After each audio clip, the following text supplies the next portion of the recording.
વાતાવરણમાં વારંવાર આવતા પલટાએ આ વખતે ભર ઉનાળે કેરીની મજા છીનવી લીધી છે। પહેલા ફાલનો પાક માર્કેટમાં તો આવ્યો અને વેચાયો પણ ખરા, પરંતુ બીજા ફાલનો પાક અપરિપક્વ રહ્યો છે। ગ્રાહકો કેરીને ઘરે લઈ જાય છે, પરંતુ તે પાકતી નથી। માલ નાનો હતો એ વાત તો બરાબર, પણ કુમરો માલ હતો। આજથી 15 થી 20 દિવસ સિઝન મોડી, અને સિઝન મોડી અને ગરમી વધારે એટલે વાલ પીરો થઈ ગયેલો। એ લોકોએ ખરીદ્યો પણ ઘરે પાક્યો નહીં, એટલે પાછા લેવા બીજી વાર વિચાર કરીને આવે કોઈ બી માણસ।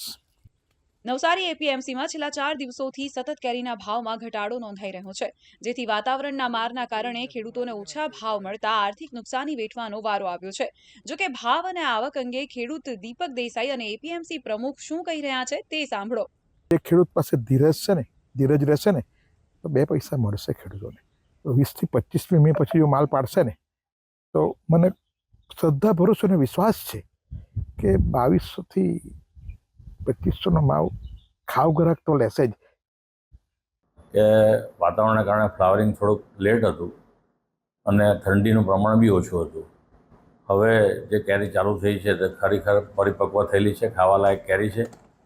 હવે માર્કેટમાં મારા હિસાબે 25 થી 30 તારીખ સુધીમાં સારી આવક આવશે એવું લાગતું છે। આમ હાલમાં વાતાવરણને કારણે ખેડૂતોમાં ચિંતાનો માહોલ છે, પરંતુ સાથે સાથે મે અને જૂનમાં સારા ભાવ મળવાની આશા પણ સેવાઈ રહી છે। Hitesh સોનવણે, Divya Bhaskar, Navsari. Share and download કરો દિવ્ય ભાસ્કર એપ।